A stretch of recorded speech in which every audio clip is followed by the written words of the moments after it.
अच्छा। ओके। तो आज का हमारा टॉपिक होगा ऑर्गेनिक केमिस्ट्री का बहुत ही इम्पोर्टेंट पार्ट रहता है मैकेनिज्म के नाम से। अब ये मैकेनिज्म है कहाँ, या फिर क्यों आता है, या फिर हमें ये सब पढ़ना क्यों चाहिए। उसका रीज़न ये है कि बचपन से सिंस चाइल्डहुड केमिस्ट्री के नाम पे हमने जनरली क्या किया है, हमने जनरली इक्वेशंस को मेमोराइज किया है। वो 10th में देख लो, 9th में देख लो, 11th में, 12th में, कहीं पे भी अभी भी बहुत सारे जो इनऑर्गेनिक के जो रिएक्शंस है वो तुम लोगों को क्या करना पड़ता है, वो मेमोराइज ही करना पड़ता है। You guys have to just memorise that. लेकिन ऑर्गेनिक में भी रिएक्शंस भर भर के हैं। तो ऑर्गेनिक के जो रिएक्शंस है उनको क्या हम सिर्फ मेमोराइज ही कर दें, सिर्फ रट्टा मार दें?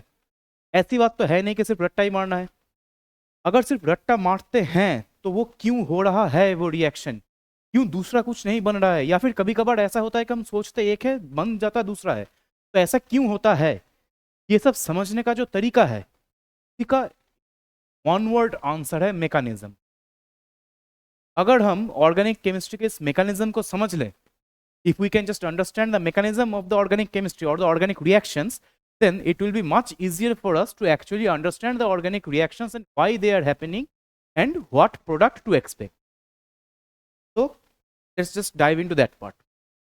तो अगर मैकेनिज्म की बात करें तो 12th लेवल पे एज पर एनसीईआरटी तुम लोगों का सिर्फ एक ही टाइप का रिएक्शन का मैकेनिज्म है। एक ही टाइप का मतलब सब्स्टिट्यूशन रिएक्शन का है।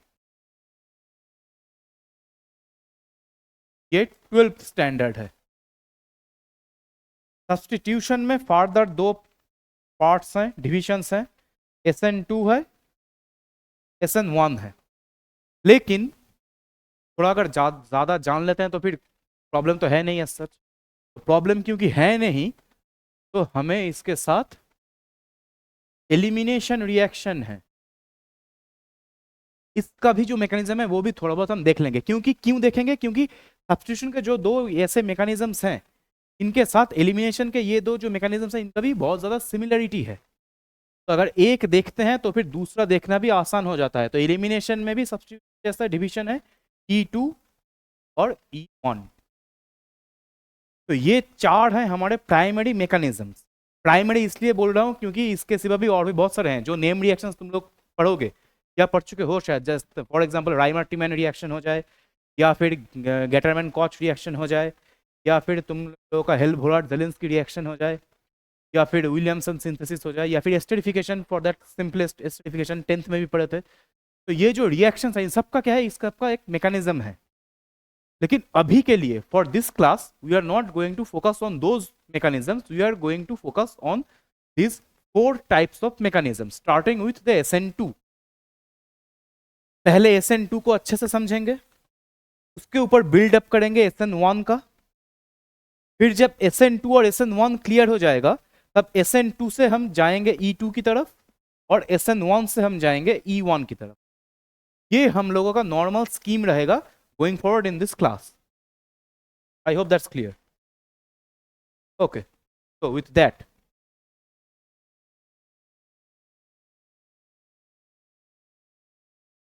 अच्छा चलो, क्या है रिएक्शन, करेक्ट। तो सब्स्टिट्यूशन रिएक्शन सबसे पहले हमने कहाँ पे देखा है? हमने 11 में हाइड्रोकार्बन चैप्टर में देखा है। लेकिन यहाँ पे हम एल्किल हैलाइड जो है, एल्किल हैलाइड मतलब RH। R is an alkyl group. X can be any halide group. Generally, it is not fluorine. Generally, it is either one of fluorine, bromine or iodine. R can be any alkyl group. तो ये जो हमारा compound है ये क्या करता है?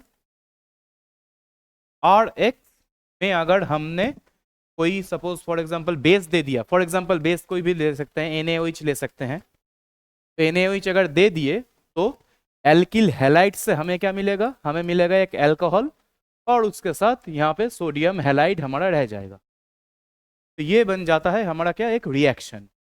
इस रिएक्शन को हम नॉर्मली पढ़ते हैं अगर यहाँ पे सपोज पकड़ लो कि एल्किल हैलाइड के केस में यहाँ पे मैं CH3Cl ले सकता हूँ, Cl को चलो छोड़ देते हैं, ब्रोमीन ले लेते हैं, CH3Br प्लस NaOH। तो यहाँ पे क्या आ जाएगा, CH3 तो एल्किल ग्रुप था, R था, R जो था वो ऐसे ही रहेगा, उसके साथ यहाँ पे क्या था, ब्रोमीन था, हैलाइड ग्रुप के हिसाब से यहाँ पे ब्रोमीन की जगह पे OH आ जाएगा और ये ब्रोमीन चला जाएगा सोडियम के साथ। सिमिलरली अगर ये मिथाइल ग्रुप किसी को पसंद नहीं है तो फिर तुम इथाइल भी ले सकते हो।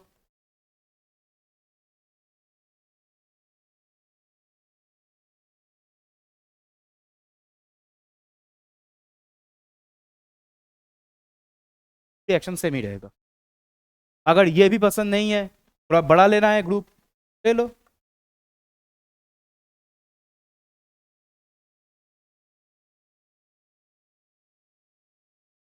ये भी ले सकते हो। इसमें भी अगर हम NaOH देते हैं तो हमें क्या मिलेगा,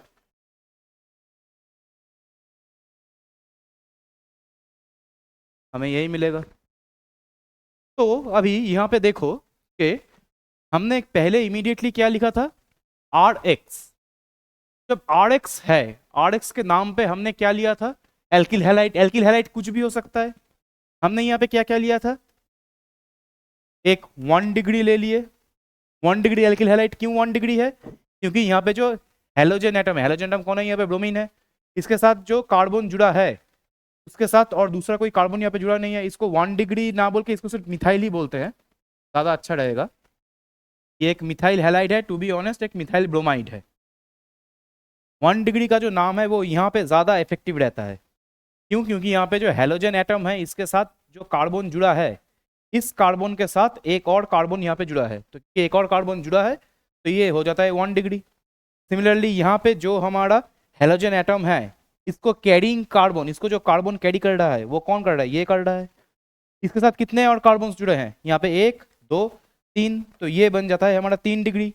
अगर यहाँ पे 2 कार्बन रहते, मतलब कि 2 एल्किल ग्रुप रहते, तो फिर वो मेरा एक 2 डिग्री एल्किल बन जाता, 2 डिग्री एल्किल हैलाइड बन जाता। खैर, तो कहने की बात ये है कि मैं 1 डिग्री लूँ, 2 डिग्री लूँ या फिर 3 डिग्री लूँ, doesn't matter. If I take 1 degree alkyl halide or 2 degree alkyl halide or 3 degree alkyl halide, my product is going to be an alcohol. That's given. लेकिन प्रॉब्लम दूसरी चीज, प्रॉब्लम ये है कि ये इसका स्ट्रक्चर और इसका स्ट्रक्चर सेम तो नहीं, they are not structurally same. यहाँ पे कार्बन 1 है, यहाँ पे 4 है, यहाँ पे 2 है। तो सवाल ये आता है कि यहाँ पे OH जैसे बिहेव करेगा, क्या यहाँ पे भी सेम ऐसे ही बिहेव करेगा? इसका आंसर है नहीं। ऑब्वियसली वैसे बिहेव वो नहीं करने वाला। क्योंकि वो वैसे बिहेव नहीं करने वाला है तो हमें अभी इंडिविजुअली देखना है कि कैसे बिहेव होता है। तो हम शुरुआत किससे करेंगे, शुरुआत करेंगे मिथाइल ब्रोमाइड से। चलो, वो रील्स में आता है ना, चलो ड्रॉ करते हैं इसको। क्या था हमारा CH3Br, तो मैं ऐसे नहीं लिखूंगा। मैं कैसे लिखूंगा, मैं कार्बन हाइड्रोजन में ब्रोमीन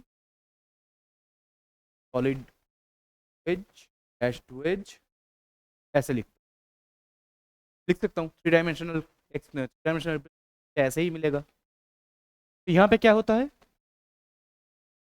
ये कार्बन, ये हाइड्रोजन और ये ब्रोमीन, ये क्या है, ये इस बोर्ड के प्लेन पे है। They are on this, they are on the plane of this board. ये जो सॉलिड वाला जो हाइड्रोजन है ये क्या है, ये ऐसे है। ऐसे मतलब ये बोर्ड से हमारे तरफ है। पकड़ लो कि ये अगर मेरा हाथ ऐसे है, यहाँ पे पकड़ लो कि ये तुम्हारा कार्बन है, ये इतना बड़ा, इसके साथ ये ऐसे जुड़ा है, ये मेरा हाइड्रोजन आ जाता है। यहाँ पे इस छोर पे हाइड्रोजन है। सिमिलरली बोर्ड के पीछे उस छोर में हाइड्रोजन है, कौन सा वाला, ये वाला। तो मतलब कि एक टेट्राहेड्रल स्ट्रक्चर यहाँ पे बन जाता है।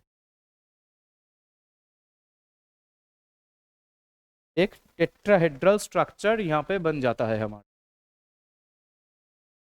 तो ये 3 डायमेंशनल वे पे मैंने क्यों रिप्रेजेंट किया है इसको? The reason for that is क्योंकि जो मॉलिक्यूल्स हैं ये 2 डायमेंशनल तो है नहीं, पहली बात। दूसरी बात, अगर मैकेनिज्म हो रहा है तो 3 डायमेंशन में जो एग्जिस्ट कर रहा है वैसे ही होगा ना। ये मॉलिक्यूल जो है वो 2D में है नहीं, वो 3D में है। तो क्योंकि ये 3D में है, 3 डायमेंशन में है, तो इसको 3 डायमेंशनली सोचना पड़ेगा। अब बोर्ड में मैं 3 डायमेंशन कैसे करूँ? हिला इसको हिला दूँ क्या इधर? ऐसे नहीं कर सकता ना, नहीं हो सकता। तो मतलब कि मुझे ये 3D को 2D में रिप्रेजेंट करने का तरीका सोचना। तो तरीका सोचने के लिए हमने ऐसे किया है, जो आई थिंक तुम लोगों को ऑलरेडी पता है, मैं फिर भी रिपीट कर रहा हूँ ये। तो यहाँ पे इस मॉलिक्यूल का भी ध्यान से देखते हैं। फॉर 1 सेकेंड भूल जाते हैं कि हमारा एक बेस था। कार्बन का इलेक्ट्रोनेगेटिविटी क्या है? हाइड्रोजन से ज्यादा है। ब्रोमीन का इलेक्ट्रोनेगेटिविटी कार्बन से ज्यादा है।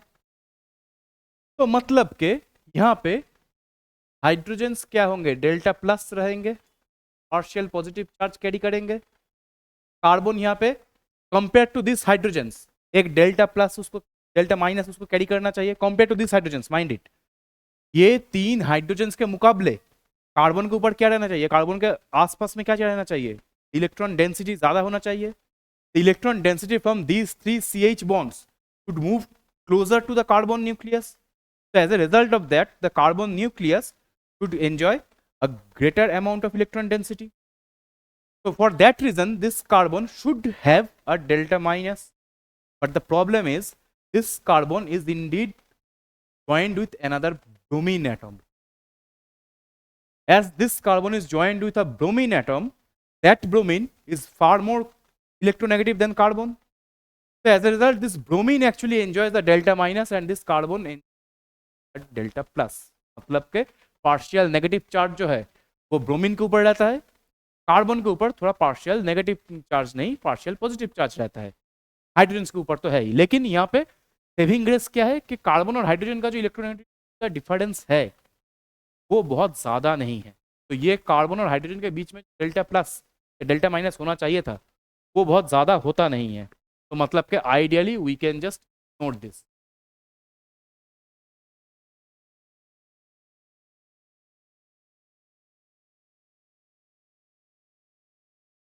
यस, तो अगर हम उनको इग्नोर करते हैं तो फिर मेन जो पोलैरिटी है मॉलिक्यूल का वो कहाँ पे है? कार्बन और ब्रोमीन के बीच में। Carbon being positively charged, partially positively charged obvious, and bromine being partially negatively charged obvious. तो अभी अगर मैं एक बेस हूं, फॉर एग्जांपल मैं OH माइनस हूं, तो मैं क्या करूंगा? जो पार्शियल पॉजिटिव चार्ज है तरफ खींचा चला जाऊंगा। तो पार्शियल पॉजिटिव चार्ज किसके ऊपर है? कार्बन के ऊपर है। तो मैं कार्बन के ऊपर यहां से भी जा सकता हूं, यहां से भी जा सकता हूं, यहां से भी जा सकता हूं, यहां से भी जा सकता हूं। करेक्ट? कर सकते हैं ना? जगह तो है, जगह की तो प्रॉब्लम है नहीं। OH माइनस के लिए जगह है, वो किधर से भी जा सकता है, उसको पॉजिटिव कार्बन तक पहुंचने से मतलब है ना? तो आंसर है नहीं। OH माइनस जो है ये हर एक तरीके से, हर एक रास्ते से कार्बन तक नहीं पहुंच सकता, नहीं पहुंच सकता। पहली बात, इसको मैं ऐसे सोच रहा हूं, लेकिन एक्चुअली में ये ऐसे भी नहीं है। ये जो 3 डायमेंशन में हमने ड्रॉ किया है ना इसको, तो एक्चुअली में मुझे ऐसे ड्रॉ करना चाहिए। 3 डायमेंशन तो रहेगा ही, लेकिन उसके साथ जो एटॉमिक साइजेस हैं वो भी मुझको दिखाने चाहिए।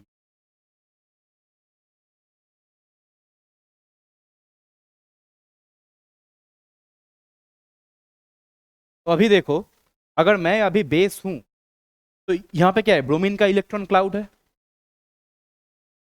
इलेक्ट्रॉन्स ऑफ ब्रोमीन है, लोन पेयर फोन पेयर जो भी है ब्रोमीन के साथ, वो ब्रोमीन के साथ वैसे ही रहता है। तो अभी अगर ये ब्रोमीन के साथ वैसा ही है यहाँ पे, तो OH के पास भी तो एक नेगेटिव चार्ज है ना, इधर रिपल्शन नहीं हो।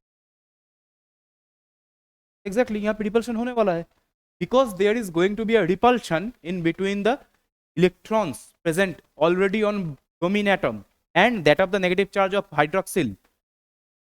Hydroxyl ion cannot approach from these areas. This is not going to be possible. Because of that, hydroxyl ion just to approach in a way that is exactly 180 degree opposite to that of the. क्यों? Simple बात है, steric hindrance. Hydroxide ion approaches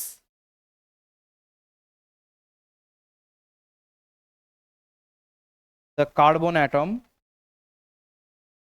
from 180 degree opposite of the X atom. यहाँ पे bromine है हमारे पास, ठीक है. Problem क्या है? चलिए एक और प्रॉब्लम है. प्रॉब्लम एक और है, वो ये है कि कार्बन के कितने कलर लें? यहाँ पे एक, यहाँ पे दो, यहाँ पे तीन, यहाँ पे कार्बन मैक्सिमम कितने बॉन्ड बना सकते हैं? 4 बॉन्ड. अगर ये हाइड्रोक्सिल बना चाहता है तो ये 5 का बॉन्ड बना पाएगा? चांस. इस मामले में कार्बन क्या करेगा? इस हालत में कार्बन करेगा एक जुगाड़. जुगाड़ क्या है? कार्बन जब ये ऐसे बड़े OH का जब अप्रोच होगा,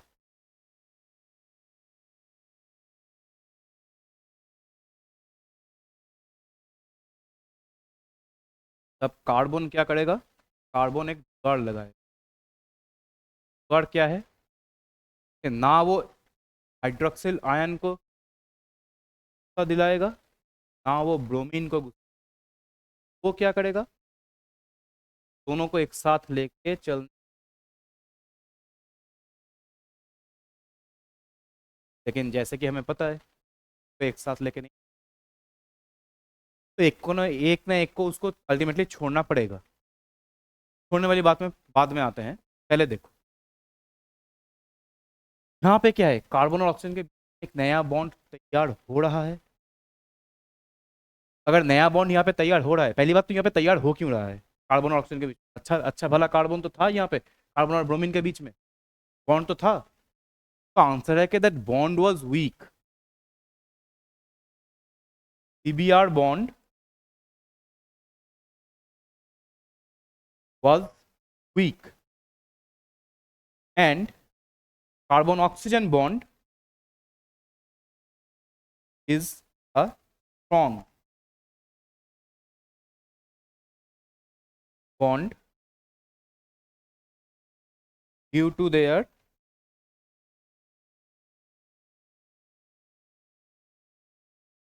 similarity in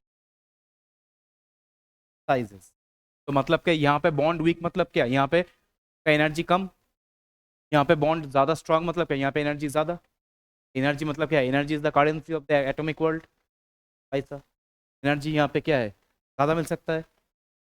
तो मतलब कि कार्बन या ऑक्सीजन के साथ बॉन्ड बनाने की कोशिश करेगा. तो ये जब बॉन्ड बन रहा है तब ये वाला बॉन्ड भी एग्जिस्ट नहीं. तो क्या है कि ये जैसे जैसे बॉन्ड ये बनना शुरू होता है वैसे वैसे ये वाला बॉन्ड क्या होता है? ये अभी थोड़ा सा प्रॉब्लमेटिक हो सकता है तुम लोगों को ये लगे कि ये कैसे हो गया. ऐसे सोचो, पकड़ लो कि ये मेरा क्या है? एक हाइड्रोजन, ये एक हाइड्रोजन, ये एक हाइड्रोजन, और ऊपर में ऐसे ब्रोमीन है. तो अभी ऐसे हो गया मेरा पूरा मॉलिक्यूल. तो हाइड्रोक्साइड जो है वो क्या है? वो इधर से आएगा. इधर से आ रहा है क्यों? कि ब्रोमीन यहाँ पे क्या है? ब्रोमीन के एकदम 180 डिग्री ऑपोजिट में. तो अगर ऐसे आता है तो आने के बाद क्या होगा?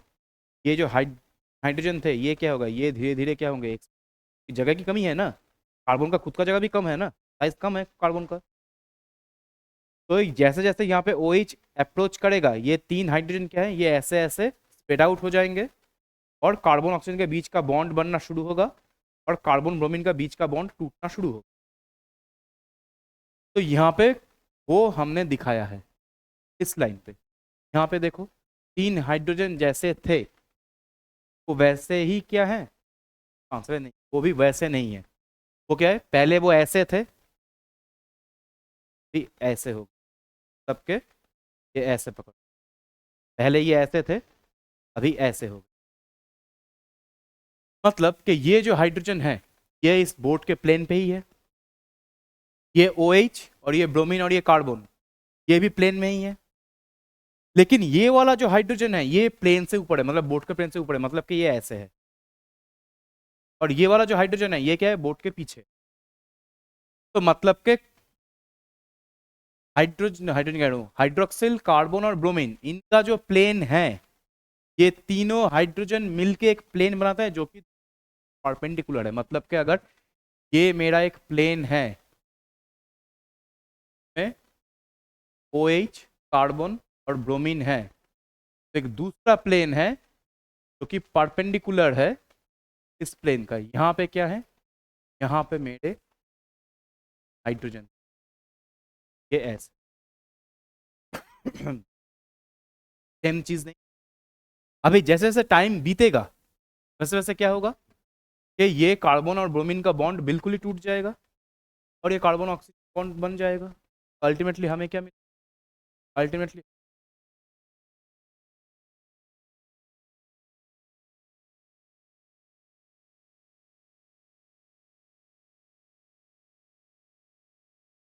हमारा प्रोडक्ट रिएक्टेंट था, ये प्रोडक्ट मिला। ये जो स्टेप है इसको मैंने थर्ड ब्रैकेट में क्यों रखा है, क्योंकि इसको हम ट्रांजिशन स्टेट बोलते हैं। कार्बन के 5 बॉन्ड के वजह से वो जो स्टेट है जो जिसको मैंने थर्ड ब्रैकेट में रखा है इन बिटवीन, वो बहुत ज़्यादा हाई एनर्जी वाला एक स्टेट हो जाता है, जिसकी वजह से तो हम अलग नहीं कर पाते हैं। लेकिन अगर वो ट्रांजिशन स्टेट ना आए तो हम प्रोडक्ट का जो ये अल्कोहल जो प्रोडक्ट फॉर्म हुआ है इसका जो एक्सप्लेनेशन है कि ये कैसे फॉर्म हुआ है इसका एक्सप्लेनेशन हम नहीं दे सकते। तो ये एक सिंगल स्टेप रिएक्शन है। क्यों, क्योंकि ट्रांजिशन स्टेट अलग नहीं कर। तभी यहाँ पे देखो, यहाँ पे मेरे मॉलिक्यूल्स कितने कितने इन्वॉल्व हैं। पहला एक एल्किल हैलाइड इन्वॉल्व है, ये मेरा मॉलिक्यूल नंबर 1। और ये जो हाइड्रोक्साइड है ये कहीं ना कहीं से आया होगा ना, इसके लिए भी कोई ना कोई मॉलिक्यूल रहा होगा ना, तो वो बन जाता है क्या, मॉलिक्यूल। तो मतलब कि 2 मॉलिक्यूल्स यहाँ पे इन्वॉल्व हैं। रिएक्शन कैसे हो रहा है, यहाँ पे क्या था, ब्रोमीन था, यहाँ पे क्या है, OH है। मतलब कि ब्रोमीन को OH ने क्या कर दिया सब, क्योंकि बाकी के सेम है ना, 3 हाइड्रोजन थे वहाँ पे, यहाँ पे 3 हाइड्रोजन थे, यहाँ पे भी 3 हाइड्रोजन है, बाकी की चीज़ सेम है। तो ये फिर क्या हो गया, सब्स्टिट्यूशन रिएक्शन हो गया। सब्स्टिट्यूशन रिएक्शन हो गया, वो बाईमोलिक्यूलर है। लेकिन यहाँ पे जो OH है ये क्या कर रहा है, ये एक न्यूक्लियोफिलिक अटैक कर रहा है, ये एक न्यूक्लियोफाइल है। क्यों, क्योंकि इसके ऊपर चार्ज है। अगर लोन पेयर होता तो भी न्यूक्लियोफाइल ही होता वो। तो मतलब कि ओवरऑल अगर इस रिएक्शन को अगर मैं सम अप करूं तो क्या दिखेगा, ये दिखेगा एक सब्स्टिट्यूशन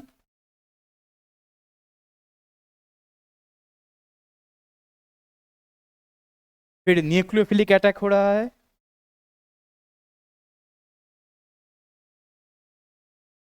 और एक और कॉन्सेप्ट है स्लोएस्ट स्लोएस्ट स्टेप। मतलब कि उसका जो रिएक्शन है, कौन सा स्टेप ज़्यादा स्लो आगे बढ़ रहा है। ये एक ही सिंगल स्टेप रिएक्शन है, ये अटैक हो पाना है स्लोएस्ट। यहाँ पे कितने मॉलिक्यूल्स इन्वॉल्व है, ये जो स्लोएस्ट स्टेप है इसको हम RDS भी बोलते हैं, रेट डिटरमाइनिंग स्टेप भी बोलते हैं। क्यों, क्योंकि ये स्लोएस्ट स्टेप खत्म होने में जितना टाइम लगेगा उतना जल्दी ही ये पूरा जो रिएक्शन है वो खत्म हो पाएगा। कहने का मतलब इसको ऐसा है कि जितनी जल्दी यहाँ पे अटैक होगा उतनी जल्दी ये ट्रांजिशन स्टेट फॉर्म हो सकती है, उतनी जल्दी यहाँ से मुझे प्रोडक्ट मिल सकता है। अगर ये अटैक ही नहीं हुआ तो काहे का ट्रांजिशन आएगा कहीं से। तो स्लोएस्ट स्टेप को खत्म होने में या स्लोएस्ट कंप्लीट होने में जितना टाइम लगता है तो हम बोलते हैं रेट डिटरमाइनिंग स्टेप। रिएक्शन का जो रेट है वो वही डिटरमाइन करता है। तो वहाँ पे कितने मॉलिक्यूल्स इन्वॉल्व थे, एक और दो। मैं यहाँ पे लिख सकता हूँ सब्स्टिट्यूशन न्यूक्लियोफिलिक बाई मॉलिक्यूलर।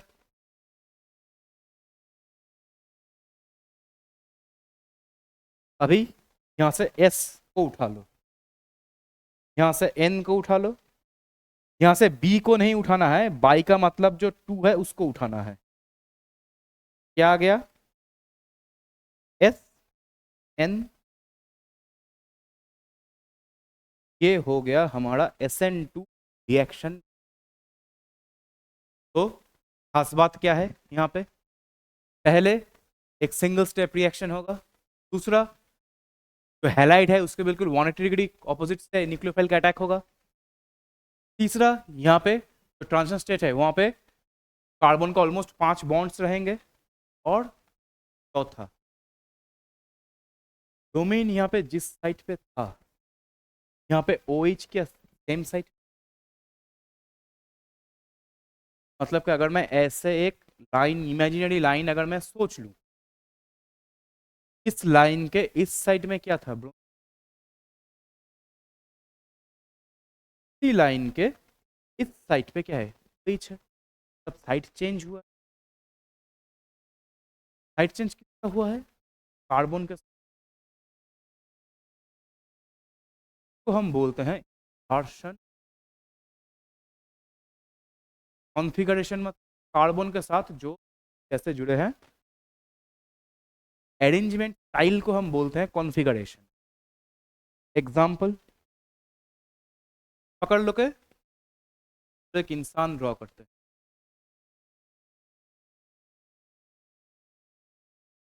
गर्दन थोड़ा ज्यादा ही बड़ा हो गया है, अलाइव इंसान का तो नहीं हो सकता।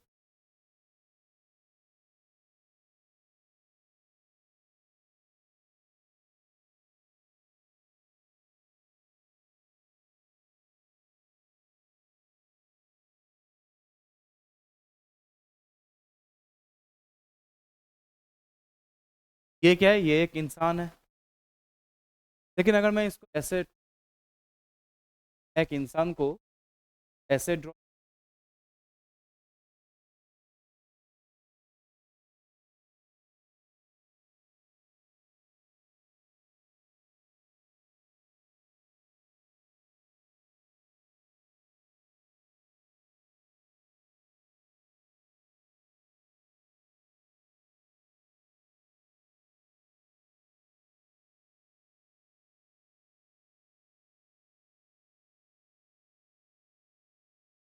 ये इंसान नहीं होगा।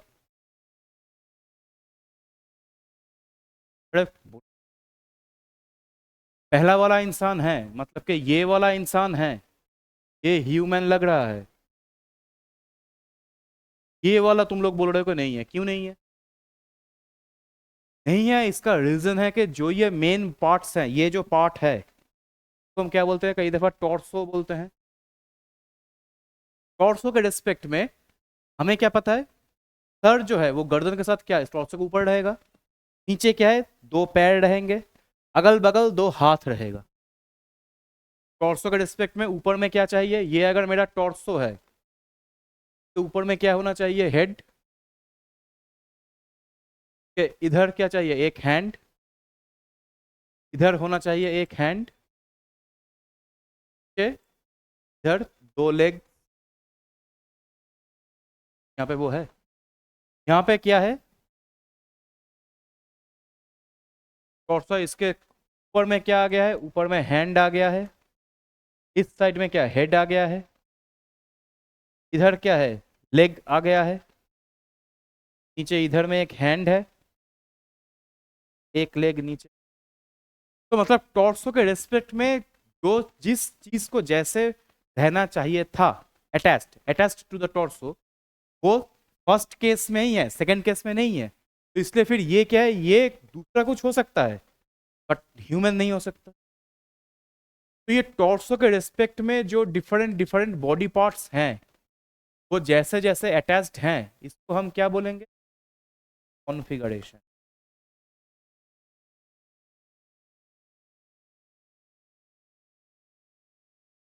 क्लियर? तो कॉन्फ़िगरेशन का मतलब क्या है? कॉन्फ़िगरेशन का मतलब आ जाता है कि एक स्पेसिफिक एटॉम के रिस्पेक्ट में जो उसके साथ अटैच्ड ग्रुप्स हैं वो कैसे अरेंज्ड है, ऑब्वियसली 3 डायमेंशन, लेकिन कैसे अरेंज्ड है, वो जो अरेंजमेंट है वो हम बोलते हैं कॉन्फ़िगरेशन। जैसे कि यहाँ पे टॉर्सो के ऊपर में हेड, दो साइड पे दो हैंड, ये दो लेग, तो हम बोलेंगे कॉन्फ़िगरेशन। इस कॉन्फ़िगरेशन की वजह से ये वाला भाई हमारा बना है इंसान, ये वाला भाई हमारा बना है एलियन। तो सेम चीज क्या है? सेम चीज हमारा मॉलिक्यूल्स के केस में भी अप्लाई होता है। पहले क्या था? पहले कार्बन के रेस्पेक्ट में ऊपर में ब्रोमीन था, इधर में हाइड्रोजन, इधर में पीछे हाइड्रोजन था। ये हमारा क्या था? रिएक्टेंट। इसके रेस्पेक्ट में यहाँ पे क्या है? ऊपर में हाइड्रोजन तो इधर भी है, अरे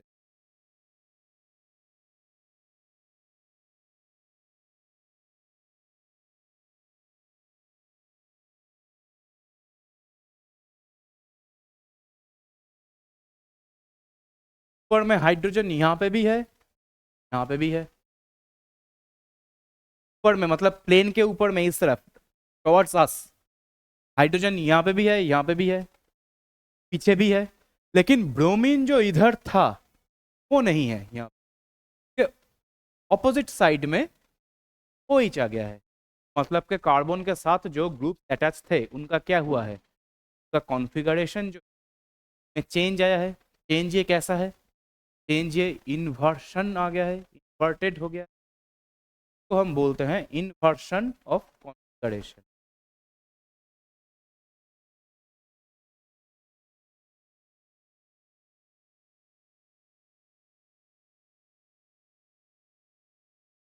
kind of like an inside out umbrella. एक छतरी कैसा होता है? ये ऐसे होता है, ये एक नॉर्मल अम्ब्रेला है। अगर ये ऐसे हो जाए,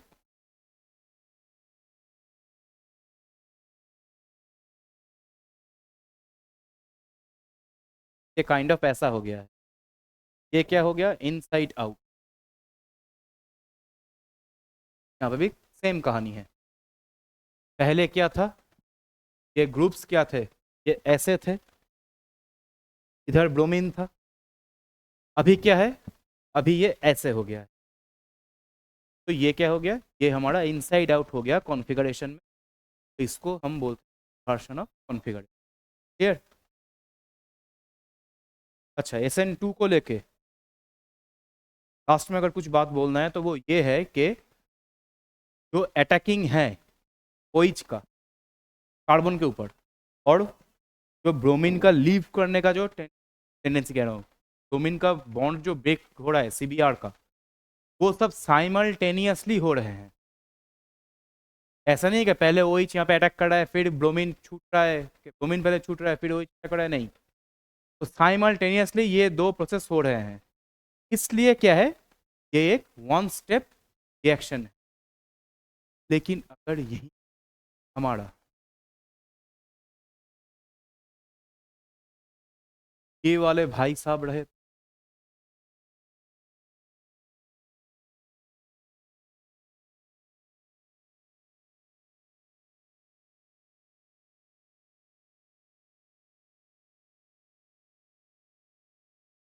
ये वाले अगर भाई साहब रह गए तो क्या लगता है कि क्या हाइड्रोक्सिल या फिर कोई भी न्यूक्लियोफाइल ये ऐसे अटैक कर पाएगा? का आंसर है नहीं कर पाएगा। क्यों नहीं कर पाएगा? रीजन ये है कि पहले वो कर पा रहा था क्योंकि वहां पे पहले हाइड्रोजन थे। ब्रोमीन कैरिंग कार्बन के साथ पहले वहां पे हाइड्रोजन थे। अभी क्या हाइड्रोजन है? तो अगर हाइड्रोजन यहाँ पे नहीं है तो हाइड्रोजन की जगह पे कौन है? हाइड्रोजन की जगह पे यहाँ पे है एक मिथाइल, मिथाइल 3 मिथाइल, लाइक एक मछली पानी में गई पंग, मछली पानी पंग, तीसरा मछली पानी में गई। यहाँ पे 3 हमारे क्या है, मिथाइल है। अभी क्योंकि ये एक 3 डायमेंशनल इमेज हमारे सर पे रहना चाहिए, एक एनिमेशन दिमाग में रहना चाहिए, ऑर्गेनिक के केस में वो हमें मदद करता है। यहाँ पे एक इंपॉर्टेंट चीज आ जाता है, स्टेरिक हिंड्रेंस। हालांकि ये स्टेरिक हिंड्रेंस और इलेक्ट्रॉनिक रिपल्शन ये SN2 के केस में भी था, जिस वजह से तो न्यूक्लियोफाइल है वो इधर से अटैक नहीं कर रहा था, लेकिन इधर से स्टेरिक हिंड्रेंस था ना, इधर से तो नहीं था, लेकिन यहाँ पे है। यहाँ पे ये इधर से भी अटैक नहीं कर पाएगा। क्यों नहीं कर पाएगा? क्योंकि कार्बन का अगर साइज मैं ऐसा मान लूं, फाइल का साइज है ऐसा, और ब्रोमीन का साइज है ऐसा, इधर से ये अटैक नहीं कर पाएगा, क्योंकि ये क्या है, ये घूम रहे हैं ना, सिंगल बॉन्ड के अक्रॉस में रोटेशन अलाउड है, याद है?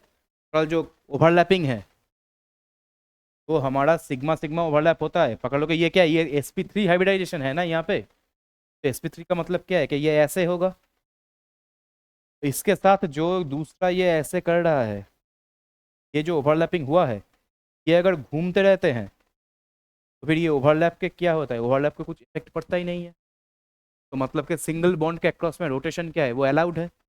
अलाउड होने की वजह से ये जो 3 कार्ब, ये जो 3 हाइड्रोजन है, ये क्या है, ये एक साथ घूमते रहते हैं, मतलब पंखे की तरह। यहाँ पे क्या है, एक पंखे की तरह पकड़ लो कि 3 पंखे यहाँ पे चल रहे हैं, घूम रहे हैं। उस केस में फिर OH माइनस इधर से अटैक कर ही नहीं पाएगा, पॉसिबल। तो अगर OH माइनस यहाँ से अटैक कर ही नहीं पाएगा, तो हमने पहले क्या देखा था कि ये जो हमारा कंपाउंड जो है, ये भी रिएक्शन करके मुझे क्या दे रहा है, OH दे रहा है। तो यहाँ OH का अगर अटैक ही नहीं होगा तो फिर वो OH अल्कोहल बनेगा कैसे?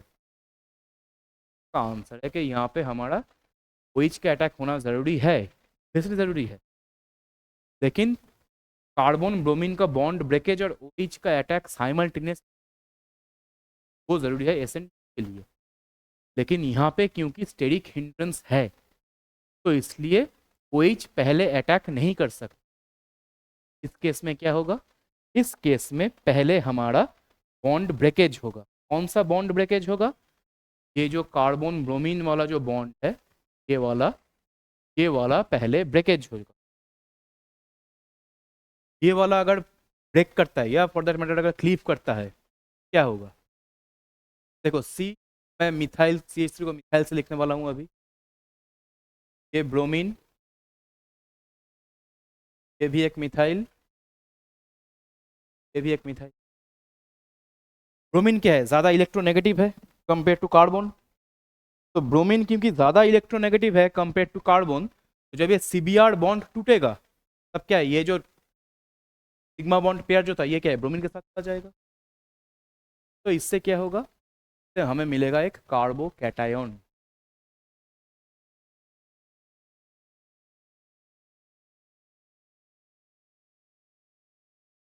अभी यहाँ पे क्या है,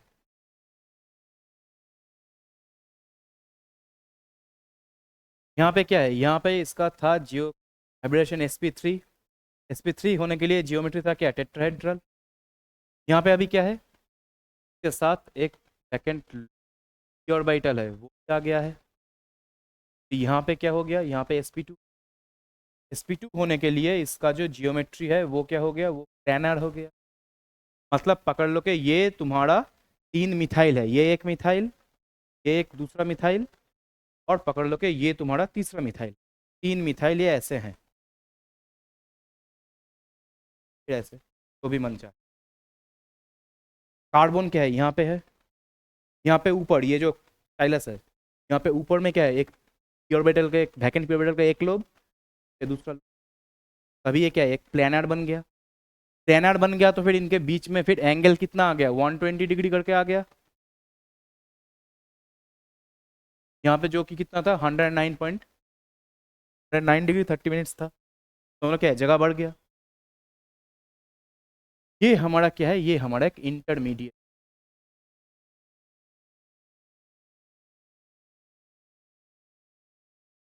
इंटरमीडिएट मतलब इसका स्टेबिलिटी है, इसको हम अलग कर सकते हैं, इस स्पीशीज अलग करके हम इसको आइसोलेट कर सकते हैं, ट्रैप कर सकते हैं। एक्चुअली ये एग्जिस्ट करता है, वो हमें दिखता है। कैसे दिखता है वो उसके लिए अलग से प्रोसेस है, स्पेक्ट्रोस्कोपी वो अगर वगैरह है उसके लिए। लेकिन मुद्दे की बात यह है कि हम इस कार्बोकैटायन को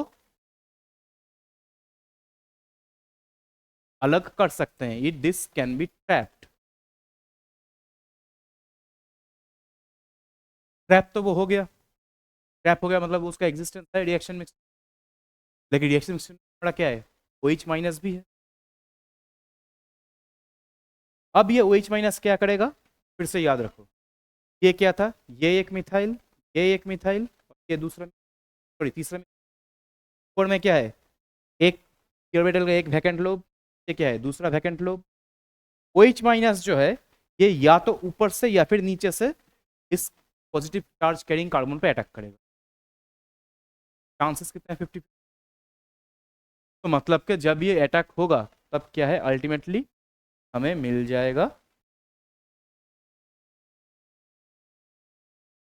अल्टीमेटली हमें मिल जाएगा जो हम चाहते थे।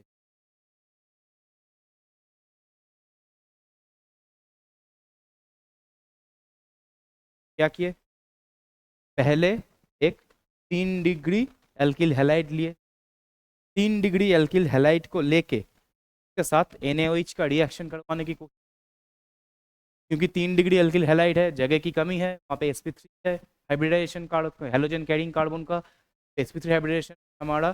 फिर बॉन्ड एंगल कितना आता है, 109 डिग्री 30 मिनट्स या आसपास। तो फिर क्या है, स्टेरिक हिंड्रेंस है, जगह की कमी है, इसलिए फिर पहले ही न्यूक्लियोफाइल अटैक नहीं कर पा रहा था। क्योंकि पहले ही न्यूक्लियोफाइल अटैक नहीं कर पा रहा था तो इसलिए क्या है, पहले जो कार्बन हेलोजन बॉन्ड है वो पहले टूटा। क्यों कार्बन हेलोजन बॉन्ड टूटा पहले, क्योंकि वहां पे ऑलरेडी एक पोलैरिटी एग्जिस्ट करता था। ऑलरेडी क्योंकि एक पोलैरिटी वहां पे एग्जिस्ट करता था तो फिर वहां पे बॉन्ड टूटना आसान था, क्योंकि इलेक्ट्रोनेगेटिविटी किसका ज़्यादा है, हेलोजन का ज़्यादा है। तो जो कार्बन का जो बॉन्ड पेयर था, सिग्मा बॉन्ड पेयर था, कार्बन का जो सिग्मा बॉन्ड पेयर था वो फिर वो हेलोजन लेके निकल गया। मतलब कि हमें क्या मिला, हमें मिला एक कार्बोकैटायन। कार्बोकैटायन का ज्योमेट्री कैसा होता है, प्लेनर होता है। क्यों प्लेनर होता है, क्योंकि वहां पे एक वैकेंट पी ऑर्बिटल रहता है। sp3 जो है, sp3 में 3 p ऑर्बिटल्स ने पार्टिसिपेट किया था, उसमें से एक p ऑर्बिटल में जो इलेक्ट्रॉन पेयर थे वो तो ब्रोमीन लेके निकल गया ना। ब्रोमीन ने जो इलेक्ट्रॉन पेयर लेके निकला है वो किसका, कहाँ का है, वो एक ही p ऑर्बिटल में था, वो तो हाइब्रिडेशन का पार्ट था। तो उसमें इलेक्ट्रॉन पेयर ही नहीं है तो हाइब्रिडेशन का पार्ट और कैसे रहेगा, तो वो प्योर एटॉमिक ऑर्बिटल है, उसमें कन्वर्ट हो जाता है। तो मतलब कि अभी हाइब्रिडेशन में फिर क्या है, एक s ऑर्बिटल है और 2 p ऑर्बिटल है। sp2 का मतलब क्या है, जियोमेट्री प्लेनर। प्लेनर जियोमेट्री मतलब के बीच में बॉन्ड एंगल कितना होता है, 120 डिग्री। 120 डिग्री मतलब क्या है कि इंक्रीज हुआ है, 109 डिग्री 28 मिनट 30 मिनट से 120 डिग्री मतलब क्या है, इंक्रीज हुआ है bond angle. Bond angle increase मतलब क्या है, जगह की कमी, और जो पहले थी अभी और नहीं है, अभी बिल्कुल सब चंगासी है। तो मतलब के यहाँ पे फिर अभी क्या है, अभी तो वैकेंट p ऑर्बिटल बना है वहां पे फिर OH क्या कर सकता है, इलेक्ट्रॉन पेयर देने का मतलब क्या, बॉन्ड फॉर्म में। तो ये क्या हो गया, ये हमारा स्टेप 1, ये हमारा स्टेप, मतलब के ये वाला जो रिएक्शन है ये 2 स्टेप से होके जाता है। तो अभी 2 स्टेप हो गए, तो फिर स्लोएस्ट स्टेप कौन सा होगा, ये बॉन्ड ब्रेकेज या फिर attack of the nucleophile. Obviously अगर मेरे सिस्टम के अंदर एक पॉजिटिव चार्ज बन के ऐसे बैठा है तो हाइड्रोक्सिल जो है वो टाइम नहीं लेगा उसमें अटैक करने के लिए। तो मतलब कि स्टेप 2 जो है ये दो स्टेप नहीं हो सकता, यहाँ पे चार्ज पार्टिकल्स इन्वॉल्व थे। न्यूट्रल कहाँ पे था, न्यूट्रल था स्टेप 1 से पहले, मतलब तो मतलब कि यहाँ से न्यूट्रल से क्या है, एक चार्ज पार्टिकल बन रहा है। तो कि यही क्या होगा, यही फिर स्लोएस्ट स्टेप बन जाए। अगर ये स्लोएस्ट स्टेप बनता है तो इस स्टेप में कितने मॉलिक्यूल्स इन्वॉल्व हैं, ये वाला एल्किल हैलाइड वाला।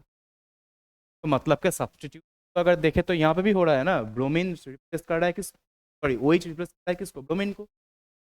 सब्स्टिट्यूशन यहाँ पे भी हो रहा है, अटैक एक न्यूक्लियोफिलिक अटैक ही हो रहा है। मॉलिक्यूल्स कितने हैं फर्स्ट स्टेप में या रेट डिटरमाइनिंग स्टेप, एक, तो हम क्या बोलेंगे, तो हम बोलेंगे सब्स्टिट्यूशन न्यूक्लियोफिलिक यूनिमोलिक्यूलर, मतलब कि फिर से S और substitute N for nucleophilic uni, पहले भी बाई मॉलिक्यूलर का बाई नहीं लिए थे, अभी भी यूनी मॉलिक्यूलर का यू नहीं लेंगे, यूनी का मतलब वन होता है वो लेंगे। क्या हमारा वन, ये होता है हमारा वन रिएक्शन में SN2 और SN1 दोनों में डिफरेंस कहाँ पे हो गया, SN2 होता है हमारा मिथाइल या फिर 1 डिग्री एल्किल हैलाइड के केस में, जहाँ पे तो स्टेरिक हिंट है वो बहुत ज़्यादा नहीं है या फिर एकदम ही नहीं है, लेकिन अगर थोड़ा सा भी स्टेरिक हिंट है तो फिर वो SN1 मैकेनिज्म। तो मिथाइल जो एल्किल हैलाइड है CH3X वो बिल्कुल ही क्या करेंगे, SN2 फॉलो करेंगे। CH3X ये 100% SN, 1 डिग्री RX जो है ये भी kind of SN, 2 degree RX जो है ये mixture of SN2 and SN1 करेंगे, और 3 डिग्री RX हैं एल्किल हैलाइड हैं ये प्रिडोमिनेंटली, ये है हमारा क्लासिफिकेशन।